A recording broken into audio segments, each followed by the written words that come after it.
বাড়ির বিভিন্ন ইউনিট থেকে আগত ছাত্র আন্দোলন, যুব আন্দোলন এবং বিভিন্ন দায়িত্বশীল বৃন্দ। আসলে আজকে একটা নির্বাচন পরিচালনা কমিটি গঠন করে আমরা এখানে যারা উপস্থিত হয়েছি, এই জায়গার মধ্যে একই জায়গার মধ্যে যদি আজকে অন্য দুনিয়াবি কোনো দলের মিটিং হইতো, দেখা যায় আরো 100 চেয়ার বাইরে রাখতে হবে। কথা ঠিক না?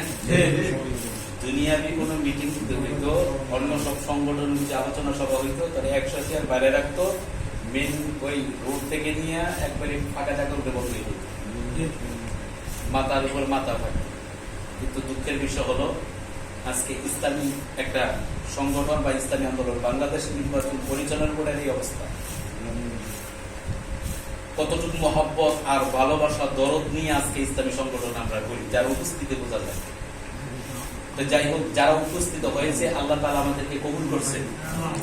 যারা অনুপস্থিত তারা ভাবছে যে আজকে উপস্থিত হই নাই, আমরা সফল, কিন্তু তারা সফল নয়, তারা ব্যর্থ। কথা ঠিক কিনা? আজকের এই চিত্রটা কাল কিয়ামতের দিন দেখা যাবে। আপনি অন্য সংগঠন দিয়ে যান, আজকে ভালো একটা পথ পাবেন। দুনিয়াবী সংগঠনে গেলে ভালো একটা পথ পাবেন, ভালো একটা পুঁজি পাবেন, টাকা রাস্তাও পাবেন, দান্দাবাজি রাস্তাও পাবেন।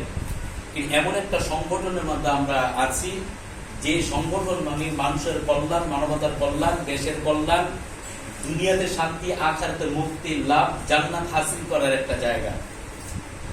এই জন্য প্রিয় বন্ধুরা আমার, আল্লাহ রাসূলকে সন্তুষ্ট করা, আল্লাহ রাসূল সাল্লাল্লাহু আলাইহি সাল্লামকে সন্তুষ্ট করে আমাদের মূল লক্ষ্য। সাহাবায়ে কেরাম রাসূল করিম সাল্লাল্লাহু আলাইহি সাল্লাম, আল্লাহ রাসূল সাল্লাল্লাহু আলাইহি সাল্লাম যখনই ডাক দিতেন তখন উপস্থিত হয়ে যেতেন, জান মাল খরচ করতেন। আমার সভাপতি সাহেব একটা কথা বলছে যে আজকে ইসলামী সংগঠনের যে একটা বন্দরের মাথা, এটা কি আমাদের 24 নং ওয়ার্ডের মধ্যে আজকে মিটিং বসতে প্রায় 40টার মতো এরা ফেস্টুন করবে। এটা অনেক দেরি হয়ে গেল, আমরা বললাম এটা দেরি হয়ে গেছে, কারণ আপনি দেখেন মাসের পর মাস, কয়েক মাস আগে ফেস্টুন দিয়ে পুরো বন্দর গার্ড ভরা। কিন্তু আমাদের এই 22 নং ওয়ার্ড, 21 নং ওয়ার্ড, এটা হলো বন্দরের পুরো মাথা। এই জায়গার মধ্যে আপনাদের ভূমিকা দরকার ছিল অগ্রগামী।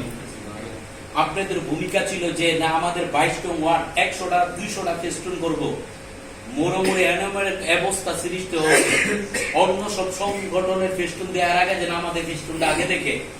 কিন্তু দুঃখের বিষয় হলো 3 লক্ষ মানুষ প্রতিদিন আসা যাওয়া করে, একজনও মনে চোখে পড়ে না যে ইসলামী আন্দোলনের একটা ব্যানার এনে আছে। 21 নং ওয়ার্ডের একই অবস্থা। এই হালত যদি আমাদের হয় তো কেমন অবস্থা হবে? আজকে যদি আমার ছেলের বিয়ের অনুষ্ঠান হয়, দেখবেন কি আয়োজন, রাত্রি বিউটি পার্লার, মানে যা কিছু আছে, কমিউনিটি সেন্টার ভাড়া করে বিশাল একটা বাজেট 1 মাস আগে শুরু করি। কিন্তু যে জিনিসটা সওয়াব হবে না, যে জিনিসটা বিশাল আইনের জন্য কোনো সওয়াব ভরপুর হবে না, যে আমার কালকে আমার যদি নাজাতের একটা ফয়সালা হবে। কিন্তু আমার যে সংগঠনের মধ্যে আছি, যেটা নাজাতের ফয়সালা হবে, যেটা 1 টাকায়, যেটা আল্লাহর রাস্তায় 1 টাকা, এটা জিহাদের ময়দান। মনে করতে হবে এটা জিহাদের ময়দান। তবলিগওয়ালার একটা বয়ান করে নকল হরকত, কি বলে? আমি এক সিগলা দিছি তো, এই জন্য বলতেছি নকল হরকত। আসল হরকত কোনটা? নকল হরকত কেন বলে? এটা অনেকে বুঝে, অনেকে বুঝে না, খালি তবলিগে জমাই দেয়। কেন কি বাইতা ক্লাবের কষ্ট নিয়েন না, আমি বললাম আগে বুঝে নিলাম এক সিগলার সাথে। নকল হরকত কেন বলে? যে এইখান থেকে নকল আসল হরকত যাওয়ার আগে তৈরি করে, এই জন্য এটা নকল হরকত। জিহাদের ময়দানে 1 টাকা খরচ করলে 49 কোটি টাকার সওয়াব পাওয়া যায়। যত জিহাদের আয়াত আছে এই জায়গার মধ্যে বলে 3 দিন সময় লাগায়, 40 দিন সময়, 1 সাল লাগায়, মুবাল্লিগ হয়, তৈরি হয়, তারপরে চিন্তা করে এক সময় হবে, তারপরে জিহাদের আসল হরকত তোমরা যাইবা। এখন কি বলে? নকল হরকত। দেখেন তবলিগের সাথে বয়ানের সময় কি বলবে? নকল হরকত। এখন আমরা কি নকল হরকতে না আসল হরকতে? আবার কই না, আবার একটু বলতেছি না সহি। কিন্তু এই যে একটা জিহাদের ময়দান, আপনারা বাতিলের বিরুদ্ধে, হক আর বাতিল। ওই দিন আমাদের, আমি শেষ করে দিতেছি, যেটা আমাদের প্রধান বক্তা উপস্থিত হলেন, এই জায়গার মধ্যে আল্লাহ তাআলা ইরশাদ করছেন কোরআনের মধ্যে, আল্লাহর বিধান অনুযায়ী কেউ যদি রাষ্ট্র পরিচালনা করে না, কেউ যে রাষ্ট্র পরিচালনা করে না সে কি কাফের। আরেক আয়াতে বলছে আমার বিধান অনুযায়ী কি রাষ্ট্র পরিচালনা করে না সে জালেম। আরেক আয়াতে আল্লাহ তাআলা বলছে কি রাষ্ট্র পরিচালনা করেন সে ফাসিক। কাফের কারা, ফাসিক কারা, বুঝার চেষ্টা করবেন। এই তিনটা উপর এই আলোচনা দিয়ে মুখ বন্ধ করে দিতে পারবেন যদি একটু মনোযোগ দিয়ে শুনেন। ফাসিক কারা? আপনি 5 ওয়াক্ত নামাজ পড়েন, কত নামাজ? 5 ওয়াক্ত নামাজ পড়বেন, যাকাত দিবেন, 5 ওয়াক্ত নামাজ, যাকাত দেন, হজ করেন, উমরা করেন, আল্লাহর রাস্তায় দান সদকা করেন, সব কোনো কমতি করেন না। তাহাজ্জুদ নামাজের 1 নাম্বার মসজিদের মুসল্লি, সব টোটালি আছে আপনার এই সিফাত আর গুণ। কিন্তু আপনি ইসলাম হুকুমতের চিন্তা থেকে আপনার চিন্তা আপনি স্টপ হয়ে রয়েছেন, ইসলাম হুকুমতের ওইদিকে চুপ হয়ে থাকেন। আপনার সবকিছু টোটাল, আপনার সবকিছু কি আছে? নামাজও 5 ওয়াক্ত, একবারে ইমাম সাহেবের আগেও একবারে তাকবীরুল্লাহ ছুটে না। এরপরে কি? যাকাতও, হজও, প্রতি মাসে একটা করে উমরা আছে, দান সদকা আছে, তাহাজ্জুদ বন্ধ থাকলে আপনার তাকওয়া আপনার মতো লোক আর হইতেই পারে না। কিন্তু আল্লাহর দ্বীন বাস্তবায়নের ব্যাপার আপনি কি? মুখ বন্ধ, আপনি ফাসিক। আপনি কি? ফাসিক। বুঝার চেষ্টা করেন। জালেম কারা? এর মুসলিম আছে কিনা? আছে না হাজি সাহেব? জালেম কারা? জালেম হলো এই গুণগুলি যার মধ্যে আছে।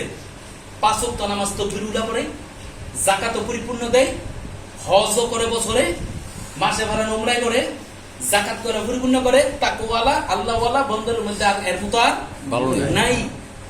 জালেম কারা? এই গুণগুলি থাকার পরেও যারা আল্লাহর দ্বীন প্রতিষ্ঠা করতে চায় ওই সকল লোকদেরকে যারা বাধা দেয় হেরে কিন্তু জালেম।